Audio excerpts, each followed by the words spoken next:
Why is it that we never have a beer in our entire life that tastes as good as the beer that we have when we're 16 years old? There's something about illegal alcohol that just tastes better. And while tonight we may not solve the riddle to that age-old question of why that tastes better, we are going to learn all about how Kingston and Hudson Valley responded to that horribly misguided experiment, Prohibition. My name is Paul O'Neill, and on behalf of Kingston's Buried Treasures, I'd like to welcome everyone to our presentation in our monthly lecture series. And as you may have guessed, the subject tonight is bootlegging.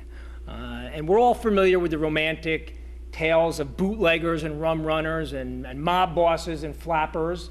And I think we could probably all envision ourselves slipping into some illicit speakeasy for a nip during the high times of Prohibition. But what Prohibition really did was it eroded public trust in the law. It eroded the trust in the established law, unlike anything since the Stamp Act during the Revolutionary era. What Prohibition did was it made the common man and woman a criminal, a socially acceptable criminal, but a criminal nonetheless. It's one of the most unique periods in our country's history, and here in Kingston and the Hudson Valley, we worked just as hard as anyone in Chicago or New York City to violate the law. But we're very fortunate tonight to have as our featured presenter an extraordinary woman. And you don't have to take my word for it. She was actually named Woman of the Year by the Poughkeepsie branch of the American Association of University Women in 2005. And she's been designated a Woman of Distinction by the New York State Senate. She spent a lifetime in public service as an educator and an activist, and her personal papers are actually part of the John F. Kennedy Presidential Library, and they're there from her term as a member in the Kennedy Committee on Juvenile Delinquency. She's been involved in almost every public organization that you could think of, from the League of Women Voters to the United Way, to the Rotary Club. She's a member of the Dutchess County Historical Society, the Poughkeepsie Public Library. She was the head of the School of Adult Education at Marist College, and she even served for a time on the Poughkeepsie Town Board. So it is truly an honor and a privilege to be able to introduce our featured presenter this month, Eleanor Charwatt.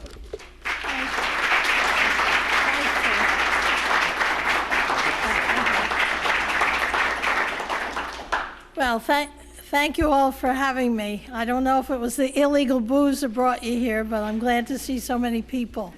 I've given this talk many times, and every time I add more stories that I incorporate in my talk from the audience. So I really hope at the end you will give me your stories. Now, how did I get into this? I had no idea that there was bootlegging in the Hudson Valley. How many of you knew that was a big business here? Oh, well, a lot of you. Okay, well, you're more historical than I was. I really didn't know it. I thought bootleggers lived in the mountains of West Virginia or Kentucky. Speakeasies were clubs in Chicago or New York City. But I thought, I grew up in Poughkeepsie. I know the Hudson Valley. I had no idea.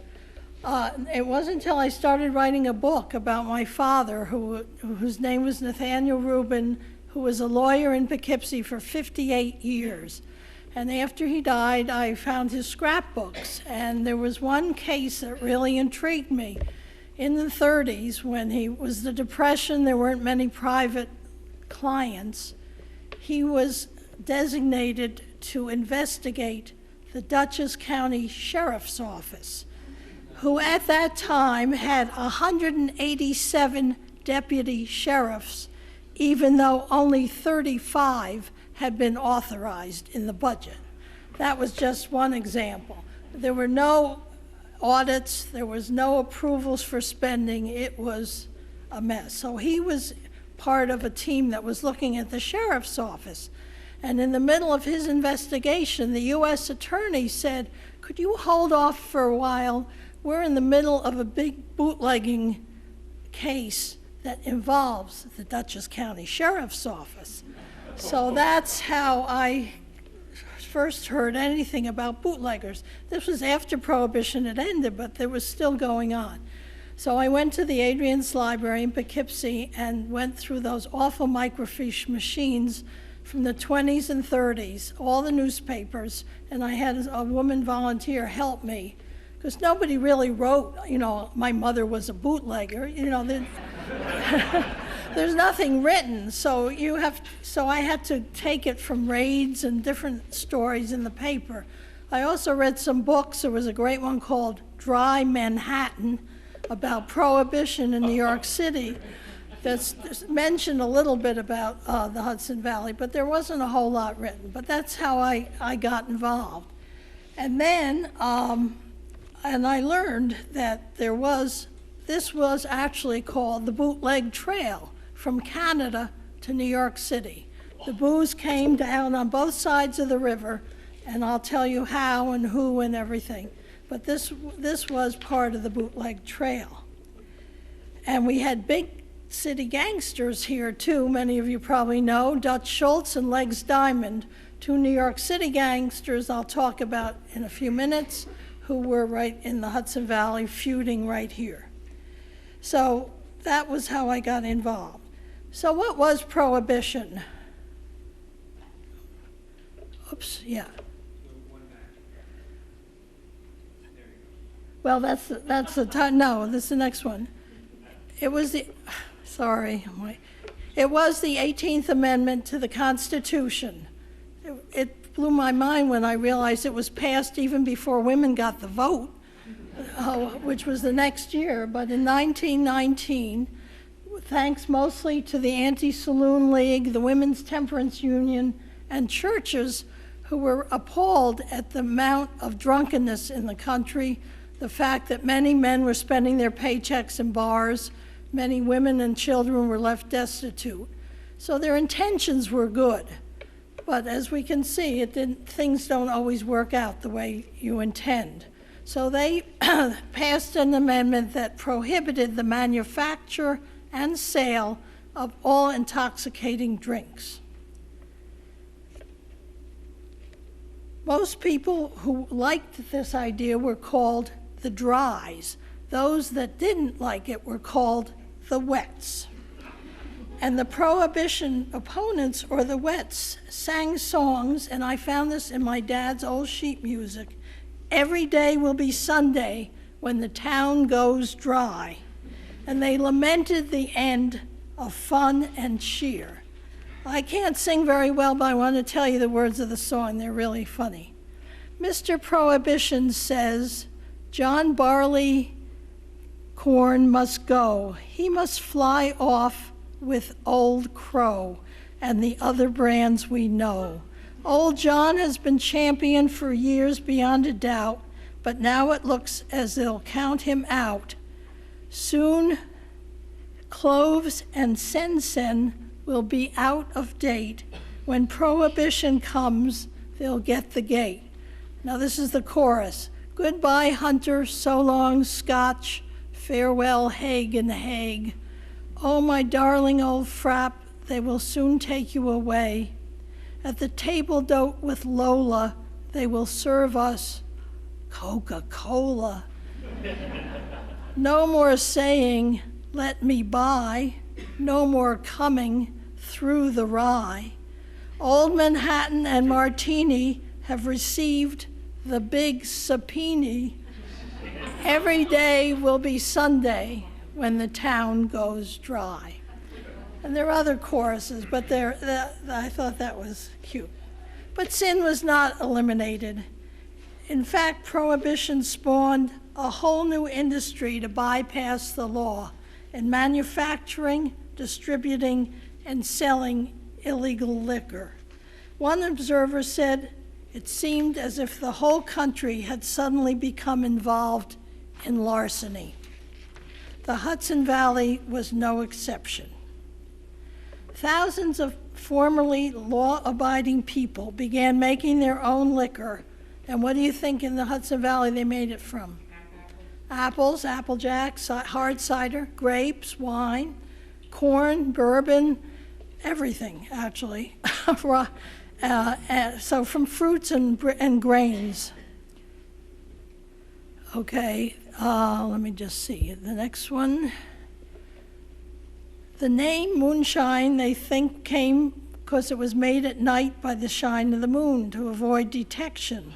And there were actually other songs during Prohibition. There was The Moon Shines on the Moonshine, Sugarfoot Stomp, Bootlegger Blues, and Minnie the Moocher. Remember Mountain Dew? Oh, they call it that old Mountain Dew, and them that refuse it are few. I'll hush up my mug if you'll fill up my jug with that good old Mountain Dew. So there was songwriters were a whole other group that profited from Prohibition. So other names for bootlegging liquor were White Lightning, Mountain Dew, Hooch, Kickapoo Joy Juice, and Panther's Breath. There were a few others that were a little off color, and I didn't include those. There were cartoons like this one. I could never vote for someone who's never had to make his own liquor. Another joke at the time went, my Uncle Henry is allergic to moonshine. Whenever he drinks it, he breaks out in handcuffs. Stills to make illegal liquor operated in farms, restaurants, and homes all over the Hudson Valley. So just as I mentioned, these are some of the things they're made from. To make it, you need the raw ingredient of fruit or grains. You mix it with water and yeast, malt, or sugar. And the process is basically fermentation and distillation. And that distillation is done in a still. The stills could be made out of anything, usually copper-lined ones, but sometimes they used things lined with lead. And what do you think happened to people who drank that? Some of them died, some of them got very ill. So you had to know not only who was making the liquor, but what it was made in. Okay, let's see. And this was an example of a still. Some people say they still find stills in the woods around here that you can see. So the stills operated in farms, restaurants, and homes all over the Hudson Valley for local residents as well as consumers from New York to Canada. The bootleg trail was marked with splotches of yellow paint. Rum runners were paid $3 a case of liquor if they used the route. One winter, a car laden with liquor broke through the ice of Lake Champlain and sank in 40 feet of water. Imagine the party the fish had that day. Okay, that one idea of how bootlegger came, the term, they thought it was from 1733 when Governor George Oglethorpe from Georgia banned alcohol in his state and lawbreakers hid their bottles in their boots. Broadway impresario Billy Rose defined a bootlegger as a guy all dressed up who needs, quote, a place to glow. Raids in Dutchess County by local, state, and federal officials were common and were often based on tips from the New York Civic League, which was headed by Minister Harry Fisher and his volunteers. So they would tip off law enforcement if they knew people were making liquor or selling it. And these were some of the raids that were in the newspapers. When police raided a large rum plant, so they made rum also, over a restaurant at 65 South Clover Street in Poughkeepsie in 1926, they found a 500-gallon still in full operation in one of the largest businesses in the local history of Prohibition. A few days later, they found a 5-gallon jug of whiskey under the floor of Charlie Cuba's chicken coop and a 10-gallon keg of bootleg liquor under the woodshed at 174 North Water Street. 4 days later, 35 federal agents, quote, in a frantic attempt to stop a gigantic flow of liquor into New York City, raided the Lee Husted farm in Stanfordville that housed a still with a 1,200-gallon capacity to make good quality alcohol from sugar. Yeah, the ingredients, again, you needed a lot of sugar. They also raided the Dillon House in Beacon, farms in Philmont, Plattekill, Highland, and Columbia County. The Bogardus farm in Dutchess County had a still running on cider to make Applejack. A farm on New Hackensack Road in LaGrange was raided for making rum. But many farmers survived the Depression by making this bootleg liquor. I'd had people tell me, you know, without it, they wouldn't have made it. On October 17th, in one of the biggest raids, 1932, federal agents raided Patrick Ryan's Harvest Homestead Farm on Route 82 in Pine Plains and uncovered the largest distilled liquor operation ever found in Dutchess County. And I'm just going to have water. This farm was what they found: 2 high-pressure boilers, 2 2,000-gallon stills, 13 1,000-gallon vats of mash, 10,000 pounds of sugar, 2 500-gallon tanks, 2 Ford trucks, 1 Rio truck, and a Lincoln sedan. The plant was located under the brow of a hill and consisted of a massive underground bunker and a sprawling network of interconnected tunnels. It is believed that Dutch Schultz, the beer baron of the Bronx, was the mastermind and financier of the operation. Oops. There's Dutch Schultz. One of his lieutenants was often seen around town in a black limousine with 4 bodyguards. This is Pine Plains. The bunker and tunnels still exist and will be on view this fall when the new Dutchess Spirits distillery opens. And that's where I got this sugar wash moonshine. I actually got to take a tour of Dutch Schultz's old distillery there, and you could see, I have some photos of the tunnels and the caves there. This whole thing is going to open to the public. They're going to have a restaurant, a catering hall, a gift shop on October 3rd this year. And I've been asked to speak at the Pine Plains Library October 2nd to kick it off. So they gave me an empty bottle of the stuff. But they are making things. They're making a nice peach brandy now, and they do have a legal license now in New York State. So it's the grandson of one of the workers who worked in this distillery who, with a partner, is opening Dutchess Spirits. So that's called recycling here. So what happened to these guys? The bunker, yeah, okay. Local businesses remember that Mr. Ryan always paid in cash with $100 bills. Ryan was fined but never served time for bootlegging.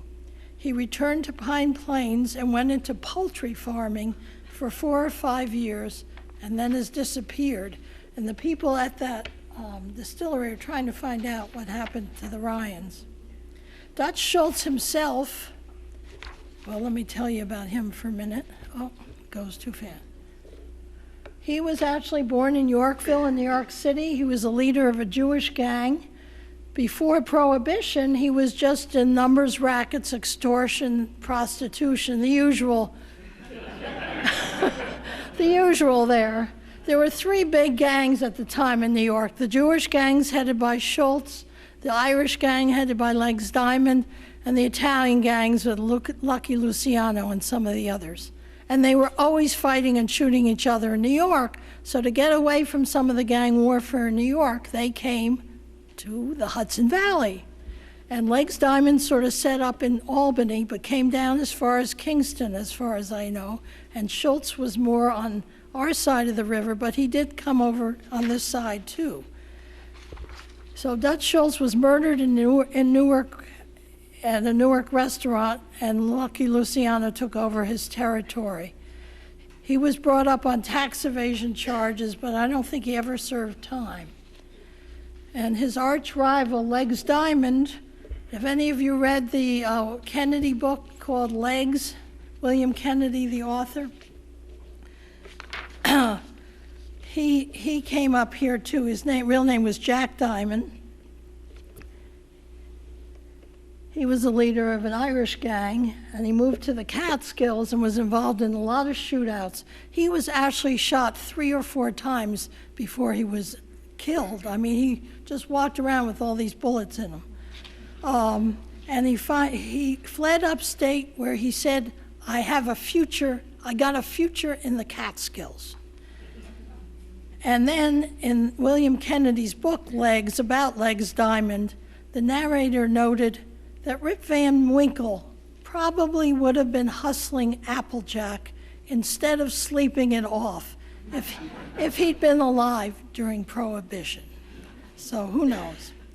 But Legs Diamond, and you may know more about this than I, took over the Barman Brewery in Kingston and distributed that product in Albany and New York City. In a raid on the brewery in Kingston in June 1931, federal agents found so much cash, weaponry, brewing equipment, trucking equipment, and beer that the raid became known as the $1 Million Seizure. They also discovered how Diamond had eluded capture for so long. The brewery ran a rubber hose through the Kingston sewer lines to warehouses a half-mile away where it was bottled and trucked. Also, a system of tunnels and caves hid the beer and probably bodies as well. And one man, after one of my talks, said it was rumored that some of the Kingston fire departments donated those hoses. I have not verified that. He also told me if you allowed a tap for these sewer lines in your basement, you were allowed to take some of the beer yourself. So I can verify it, but if any of you have stories like that, I would appreciate it. So shortly after he was acquitted of kidnapping up in Troy, Legs Diamond was shot dead at his boarding house in Albany. No one is sure who pulled the trigger, the police, political bosses, or rival gangsters. So both of our local gangsters who lived here anyway were killed. Okay, wait, just one more thing. Okay, it was these New York gangsters who paid Dutchess County farmers to make and store whiskey. They basically rented their barns usually. They had signals to warn if there was a raid coming. They would say, get the cows out if the raid was going to be on a farm in Millbrook, or get the sheep out if it was to be in Rhinebeck. The Stanford Town Justice selected the sites for the stills, and the head of the Dutchess County Jail received bribes from the gangsters to look the other way. In 1939, this was the case I mentioned that my dad had. In Dutchess County, local internal revenue agents, deputy sheriffs, and town officials were implicated in a federal investigation of New York City gangsters. The U.S. attorney accused 31 defendants of conducting a vast moonshine still operation in Dutchess County. And why do you think they really cared? Why did the government care? This is after Prohibition. Well, taxes. Defrauded the government of more than $2.5 million in liquor taxes. At least 3 of these defendants were connected with the Dutchess County Sheriff's Office. The names of the defendants come right out of a book by Damon Runyon. George Middleman was the ringleader. He was also known as Gush, Squint, or Squint. He threatened to, quote, take for a ride any witnesses in the case.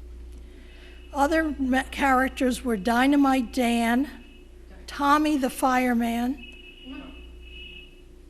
That's a raid? No. Mickey the Mouse, and Monkey Face. These were some of the guys that were written up in the paper. Frank Castellano, one of the gang, claimed to have paid Henry Wicker, the head of the Dutchess County Jail and chair of the Hyde Park Republican Party, $100 to $200 a week in hush money outside a Poughkeepsie drugstore. Wicker was found guilty and sentenced to a year and a day in the Lewisburg Federal Penitentiary by Judge Vincent Leibel, the father of former state senator Vincent Leibel. The judge warned, who also went to jail, but that's, sorry. Anyway, that's another story. The judge warned Dutchess County farmers to regard with suspicion the renting of barns by strangers and to view such overtures as, quote, the arrival of smallpox, end quote. Okay, so we have all these farmers renting out their barns to gangsters, making the liquor from their produce. How do you distribute all this liquor? Well, first the law enforcement had to figure out how to get rid of the stuff they confiscated. How could they do it? Oh no. Dutchess County deputy sheriff spilled 1,100 gallons of confiscated bootleg Applejack and wine into the sewer in front of the courthouse in October 1926 to the accompaniment of dirges sung while they worked.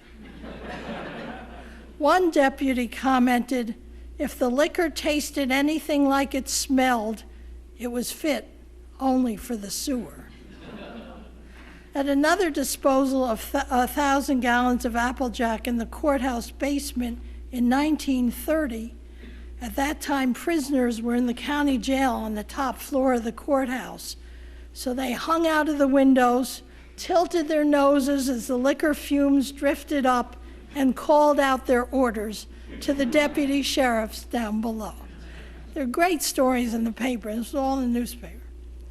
In 1922, City of Poughkeepsie First Ward residents objected to 700 bottles of bootleggers whiskey being destroyed at their dump on Delafield Street.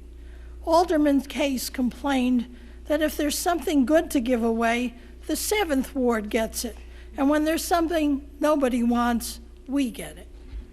So there's still same kind of ward fights going on, right? So how were they distributed? They were distributed in every way you can imagine. In the false bottoms of fishing boats, in the washrooms of trains, underneath the straw in horse wagons, in so-called tanker cars whose back seats and trunks were converted to single tanks which could hold as much as 250 gallons of moonshine. Small airplanes, and even in mail trucks. This story didn't happen here, but I love it. In the South, when some mail carriers saw the flags on the mailboxes were up, they knew the owner wanted another batch of liquor and the money was inside the box. When one carrier was stopped by a U.S. Marshal, he sputtered, "You can't stop the U.S. mail." Most of the lucrative business at the Red Oaks Mill Airport, which is now the Dutchess County Airport, was the repair of bootleggers' planes, which experienced much wear from the frequent trips across the Canadian border, said Poughkeepsie's Albert Gurney in a recent article in the Poughkeepsie Journal. People spoke of my bootlegger the way they spoke of my doctor or my barber. Everybody had their own bootlegger. Some of the early stock car racers in the South gained their skills as moonshine transporters, driving like daredevils on mountain roads to avoid the government agents. In upstate New York, young men who were out of the Army after World War I and without jobs found a quick way to get rich by driving bootleg liquor in their own cars or in cars stolen in a ring that was centered in Albany. During the first year of Prohibition alone, 1921, $10 million in liquor, 800 autos, and 13,000 stills were seized in New England and New York alone, and 10,000 people were arrested. Law enforcement was overwhelmed, undermanned, and ill-equipped to deal with so many lawbreakers. Sorry, another drink. So we talked about how bootleg liquor was made, how it was distributed, where was it sold. It was mostly sold in speakeasies where one had to speak a password to enter, or in private clubs or individually. Prohibition didn't hurt Poughkeepsie much, said Dennis Cooper, former owner of River Station. There were hundreds of speakeasies operating in the city, including one where River Station now stands. That's down near the river at the foot of Main Street. It was called the Myers Clam Tavern.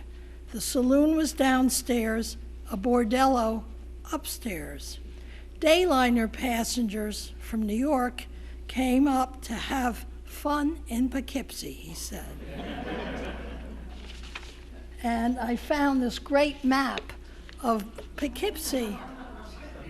Speakeasies, that's Main Street, every street, and that on the top, I don't have my pointer, top right corner is the courthouse, and right across Market Street was the speakeasy where the lawyers went after they were in court.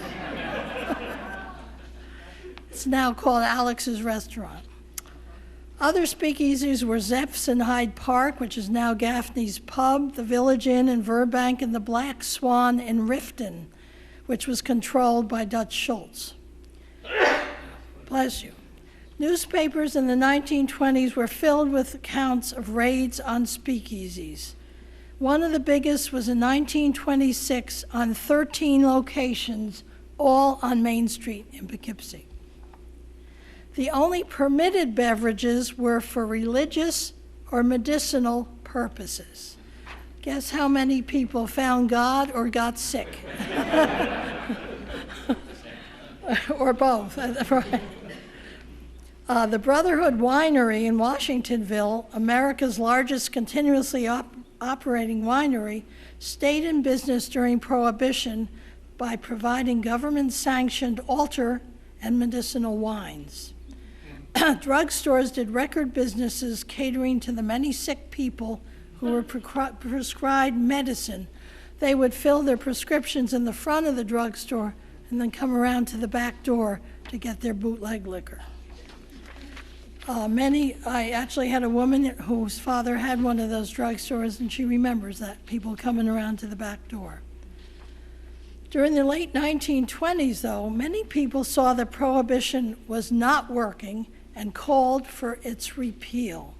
Dr. Frank Crane, minister of the First Baptist Church, warned that if the 18th Amendment were repealed, it would be, quote, after we renounce the Declaration of Independence, the Constitution, and ask Great Britain to take us back as a colony.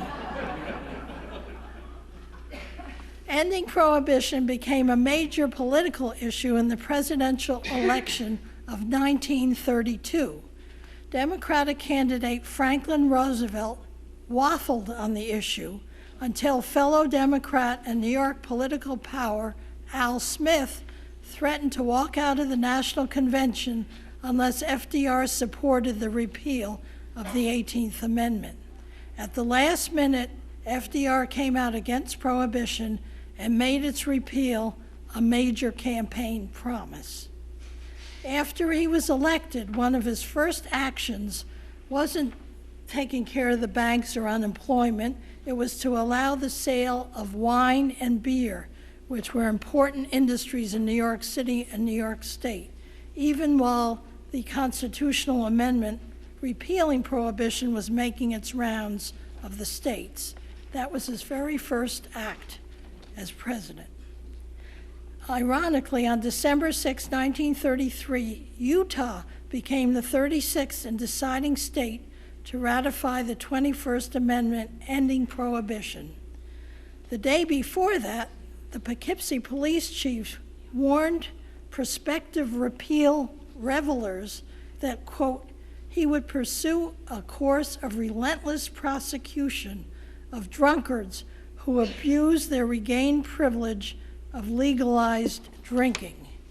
And this cartoon appeared in the paper. I don't know if you can read it. I can't see it from here. Now, if they'll just observe the plain rules of the road, and it says adherence to the liquor laws at Poughkeepsie Bridge. Despite his warning, revelers began slaking their 13-year thirst for legal beverages after the first shipment of domestic liquor was rushed into Poughkeepsie by David Clarkson, a New York and Newburgh wholesaler. The truck first stopped at Fritz Sanger's Inn on South Road, then went to the Elks Club, the Moose Club, and the Hotel Campbell. Retail liquor stores which were granted the first licenses were on Market Street and Academy Street in Poughkeepsie. But no sooner had the legal liquor tickled the tongues of local people that they started to complain about the taste and the high cost. They didn't like the blended or cut whiskey as well as the old throat-tingling kind they got from bootleggers. Legal gin jumped from 50 cents a bottle to $2.50 to their dismay. And the writer H.L. Mencken celebrated the end of Prohibition by drinking a tumbler of cold water, his first in 12 years. I'll have some more of that too.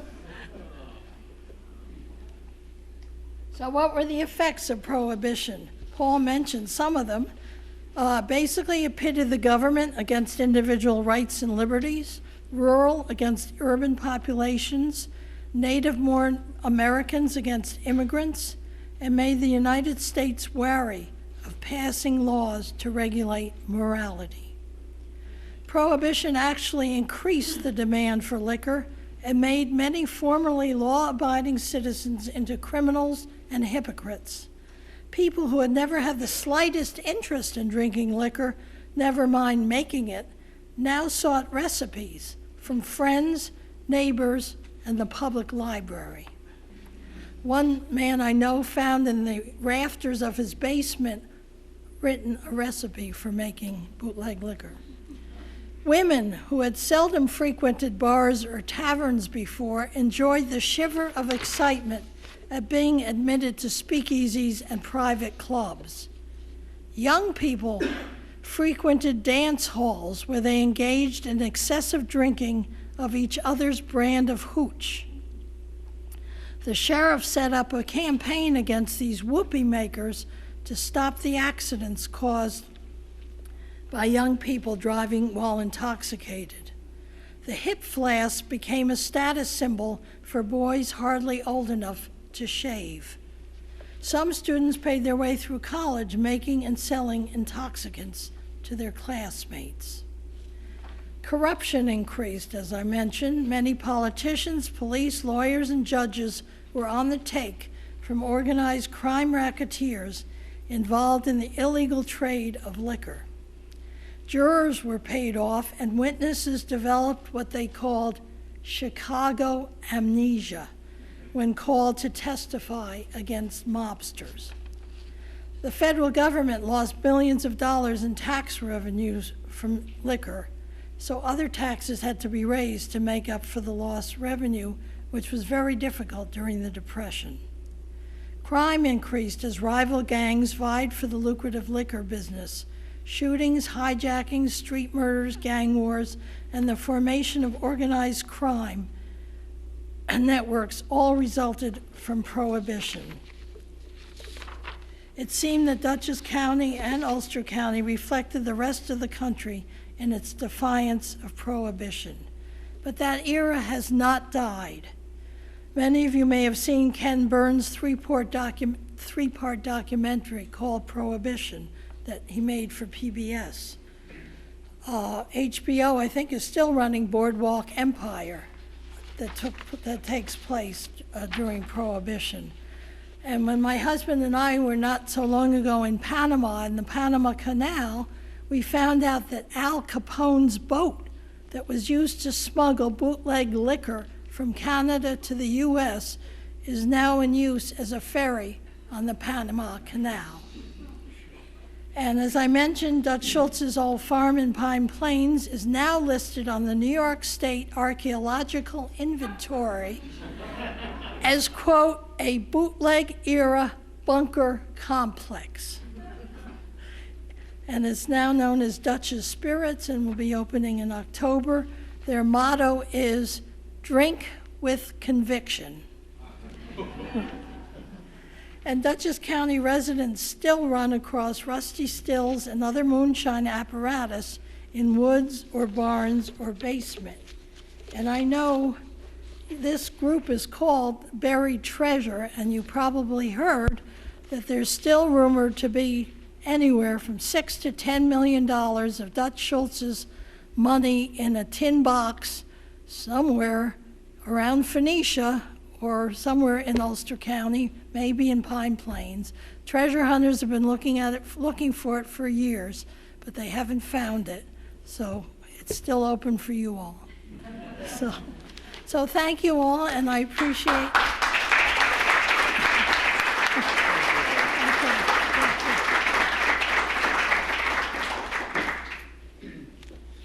Ellie really has a great idea, because what other subject can you speak about where you can actually show up and drink the entire time, and it's actually expected and encouraged? So I've got to change what I'm talking about. Ellie, that was wonderful. That was absolutely wonderful. Do we have any questions?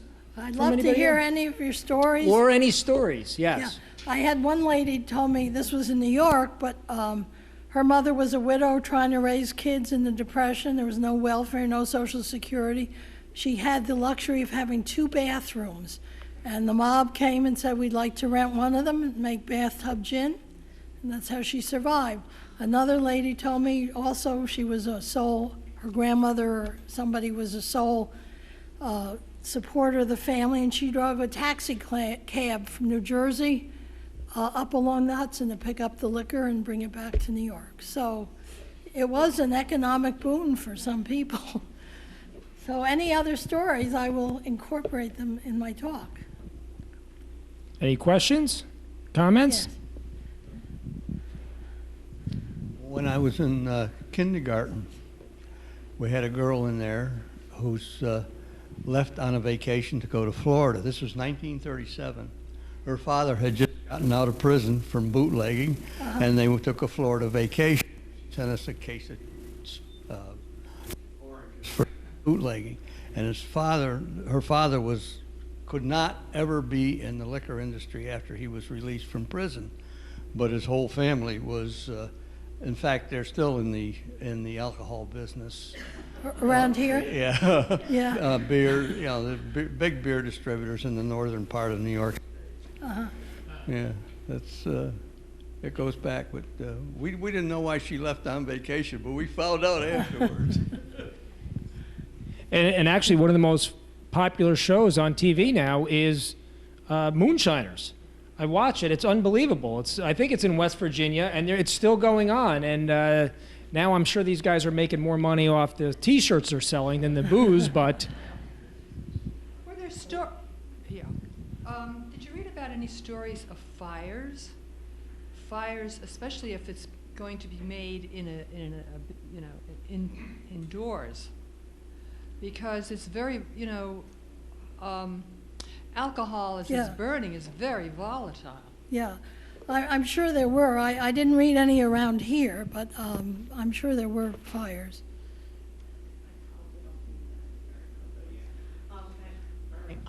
I have a story, a house in Kingston on the corner of Wilbur and Greenkill. My grandmother used to tell me that actually my great-grandparents built that house, and down in the basement, my grandmother, they had a front as a candy store, and she had 12 brothers and sisters, and they would take turns being able to work the candy store, and they would come in and ask for a certain type of candy, and she would go down in the basement and get the candy and bring it up. So they each one of the siblings got a turn, and they got like an extra nickel when they got to bring the candy upstairs. So the house is, again, if anybody would want to see it, it's on the corner of Wilbur and Greenkill. And my great-grandmother and great-grandfather made the blocks and everything and built the house, and had a connection to some Italian families in the city.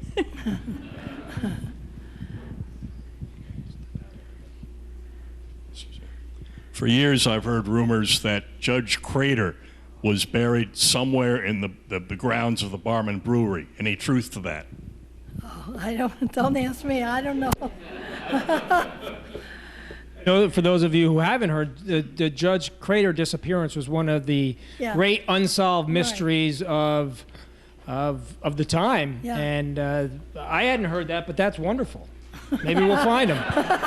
Not wonderful that he disappeared, but what Another a feather local in our cap, celebrity. in a way.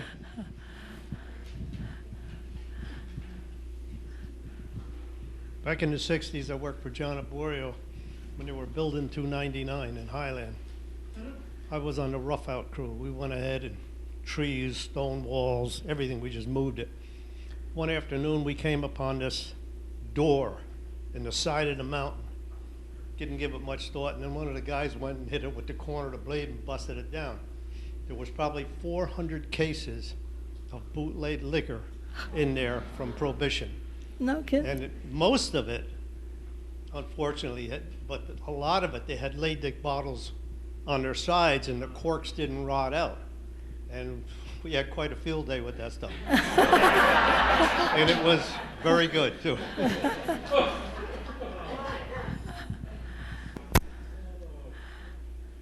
Was there a question up here?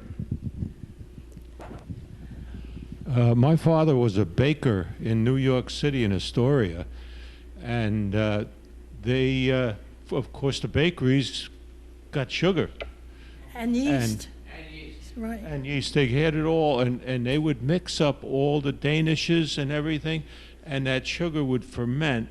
And when they cooked it, when they baked it, they had some kind of a gadget that they put in a chimney, and they extracted the alcohol out. And everything worked fine for a long time until the bakery caught on fire. All the There's your firemen fire, came right. and everybody got drunk, and that was the end of it. That's great. These are great stories. See, we keep contributing. Yeah, okay.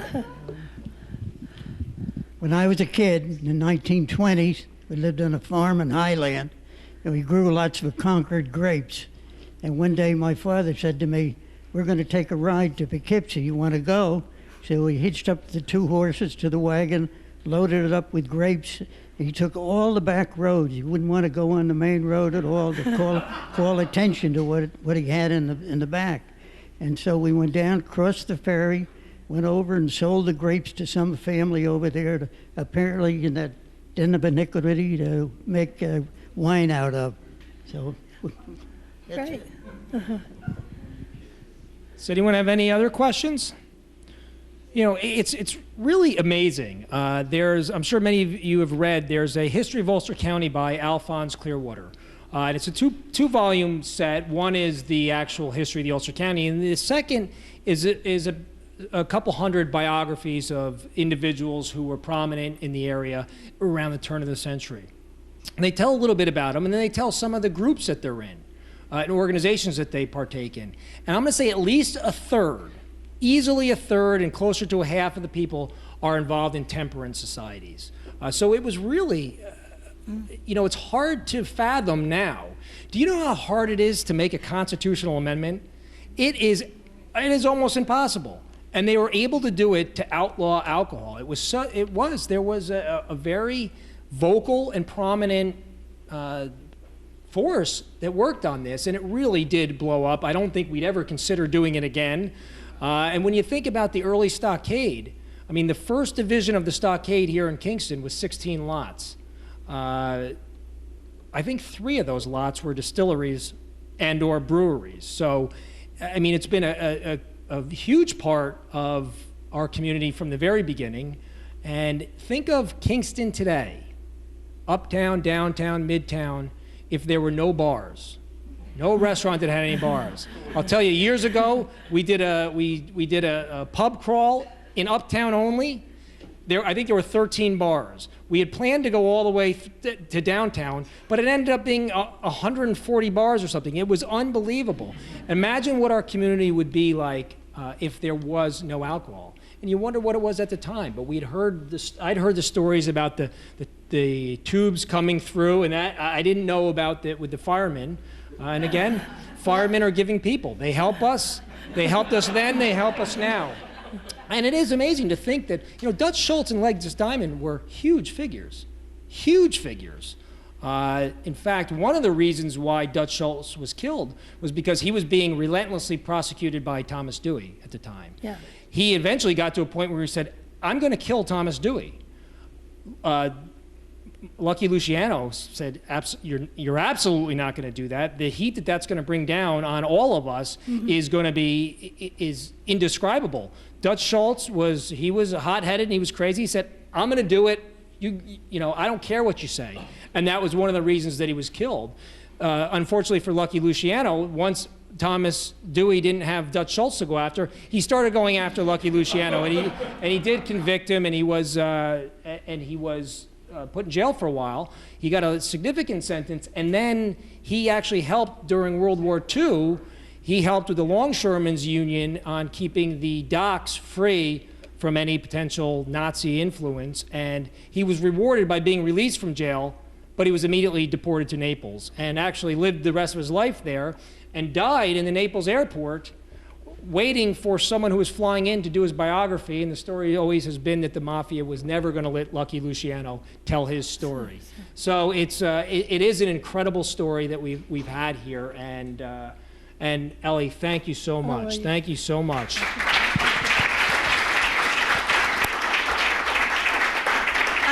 I did bring a few copies of my dad's book about some of his big cases. He had some really big murder cases around here. If any of you are interested, it's $12.95. This Prohibition thing is just one little chapter in it, but if any of you want that. The other thing, somebody did tell me that Schultz and Diamond came to blows in Kingston because Diamond had Albany South territory and Schultz was New York North.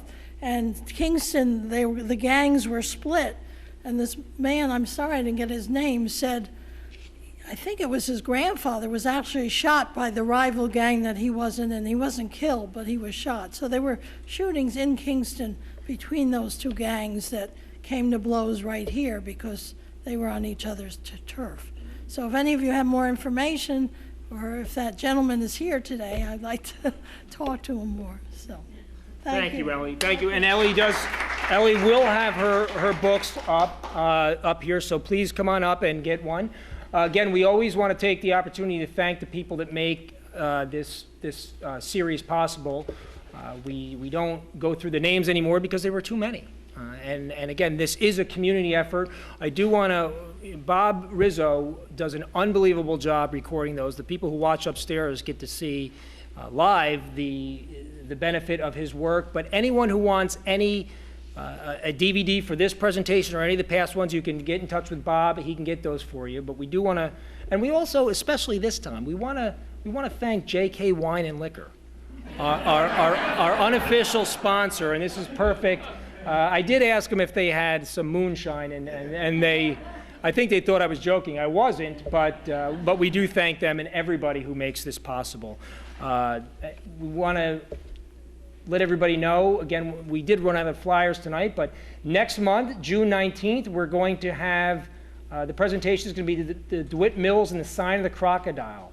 I don't know if you've heard the story of this, and I don't want to let the cat out of the bag, but it's probably the most interesting story that you're going to hear in Ulster County. It's really, and it ties into history. I'm going to keep you guessing, so we hope you come here for it. But there was a sign on the DeWitt Tavern. It was run by Garrett DeWitt, who was a son of Charles DeWitt, who was probably second only to George Clinton in prominence during the Revolutionary era. And there was a sign there that was found. The circumstances of how it was found, how it was sold, and where it is now are really an incredible story. So that's going to be next month.